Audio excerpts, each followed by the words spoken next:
at what to say and what to try not to say when we're supporting people who are grieving, whether it's a student in your classroom or the parent that you're reaching out to.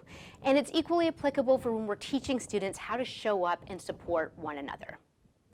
There's a lot of barriers in our society for why so many of us don't actually initiate the conversation, or why we feel hesitant to show up when people are in the midst of profound grief. One of the biggest barriers being that we're afraid that we'll cause more pain. So often we think, well, if I talk to this child about the fact that his brother just died, maybe it's actually going to make it harder for him. Whereas the reality is that the hardness lies in the fact that his brother just died. And by not initiating the conversation can actually leave a child feeling more isolated. We're also often worried about the emotional reactions. What happens if I talk to this child and he starts crying uncontrollably? What happens if I start crying uncontrollably? And that's where I say, as a supporter, it's okay to cry with somebody else. However, if you're crying so hard that they have to turn around and support you, that's when you got to pull it back. But until that point, it's okay if you're shedding some tears with a child who's grieving the death of their sibling. That's a completely human moment.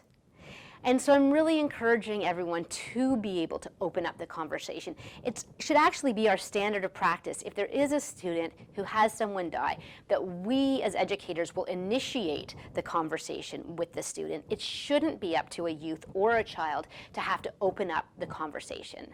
And that can look like saying, you know, I heard that your dad died. I wanted to let you know that I'm thinking about you right now. And also asking the child, I'm wondering, what do you understand about your mom's illness? Is that something that you want to talk to me about? Because a lot of times kids will have so many misconceptions. If we can be a safe person that the child can explore that with, we might be able to help identify some things, such as the 4 C's, that we could really clarify with them and really relieve them some of the burden that kids are actually carrying. So we always want to acknowledge that we're thinking of kids, that we're a place that person that we can talk to. And then when we're going into the conversation more, we might want to ask them, you know, I'm wondering, can you tell me about your brother? I didn't know your brother, but I wish I did, and I would love to know some stories. What are some of your favorite things that you used to like to do with your brother? And again, if kids don't want to talk about this, that's okay. I always want to equip kids with an out. So I'll actually say to kids, if I'm ever asking you a question or anybody else is asking you a question and you don't feel like answering it, it's okay to say, I don't feel like talking about it. Thank you. But we want to check in with kids frequently, because a child who doesn't want to talk about a death in its immediate aftermath might feel very differently 2 months later or even 2 years later. I always want to invite questions. It's one of the best things we can do with kids. Let them know, you know what, if you have any questions about the illness or the death or the accident that happened, you can ask me. There are no bad questions. I won't always know the answer to the questions, but there are no bad questions. And I'll let kids know, you know, there's 2 types of questions I don't have the answer to. Some might have to do with details with the actual death that I just don't have access to, but somebody else does. And if the child agrees, I can be an advocate to help that conversation happen. So maybe we need to go back and talk to the parent. Maybe we need to see if the parent can even talk to the family doctor to get more information. But maybe it's one of the big unanswerable questions. Like when an 8-year-old asked me, she said, you know, Andrea, after my mom died, the one question my dad hasn't been able to answer is, does everything happen for a reason, or are some things really random? That's a huge question. So I congratulated her for asking such a big question. I told her honestly that it's something I think about a lot as well.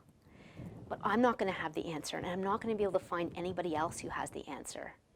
Some things in life are a mystery, and that's a word I use with kids as young as 3 years old. We just don't know. Sometimes all we can do is live the question. But I always let kids know I'm really happy we're wondering about this together instead of you just wondering about it yourself. Now, when we're looking at some of the things we want to try to avoid saying, you know, anything that starts with at least, well, at least your brother's not suffering anymore, all of those things are minimizing the acuity of the grief that the person's actually feeling. Anything that starts with you must, even I know how you feel, even if as a child you also experienced a similar death, it's much better to say, you know, when I was a kid, my dad died as well. And I know for me it was a really tough time and I had a lot of big feelings, and I'm wondering what this is like for you. And that way you're not just assuming the situation is the same for the student. Language is so powerful, and they've shown that the more uncomfortable we are with the topic, the more euphemisms we have for the topic. So in the English language, there are a lot of euphemisms for death and dying. Lost, gone, passed away, kicked the bucket. So many of these are very abstract for kids. Younger kids don't even understand them. Lost and sleep can just confuse them. When people describe death as being like sleep, that can really scare kids because they get scared to go to sleep. And I've seen that happen many times in my practice. But even lost, young kids lose things all the time and then they find it again. So that doesn't represent the permanence of death. So call it what it is. Use the words dying, death, died. Describe death to kids as, death is when the body doesn't work anymore and it will never work again. I always say the body. I don't say, mom doesn't hear anything anymore, mom doesn't see anything. I'll say mom's body doesn't hear anything, mom's body doesn't see anything anymore. That leaves room for if families are having discussions around the spiritual aspect of things as well. So we stick to the concrete and make sure, especially the younger guys, really understand that part. But we also want to be careful about saying things such as with suicide, commit suicide. That's left over from when suicide was considered a sin. So instead what we want to say is, so-and-so died by suicide. Even something as seemingly innocuous as sorry can be confusing for kids. I've worked with a lot of kids who I've asked their understanding of the situation when somebody died in their life, and they said, well, when the doctor came, the doctor said that they were really sorry that my dad died, so I realized that the doctor must have done something wrong. Because for kids, so many of them interpret sorry as being what you say when you've done something wrong. So it throws them off when everyone's coming up and saying, I'm really sorry that your sister died. So I try as a standard of practice to always say, you know what, I'm really sad to hear that your sister died, not sorry.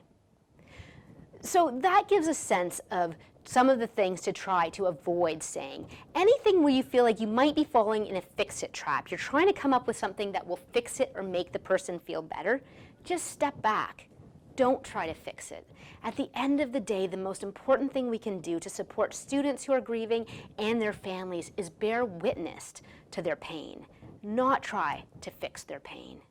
Our job in life as adults is not to protect kids from all the hard things in life, because we can't do that, but rather to prepare them for life's windstorms. And my hope is that from these 4 modules today, you feel more equipped to do just that. Because as educators, you really are so ideally positioned to shape that child's life story around a death or a dying that's happened in their life.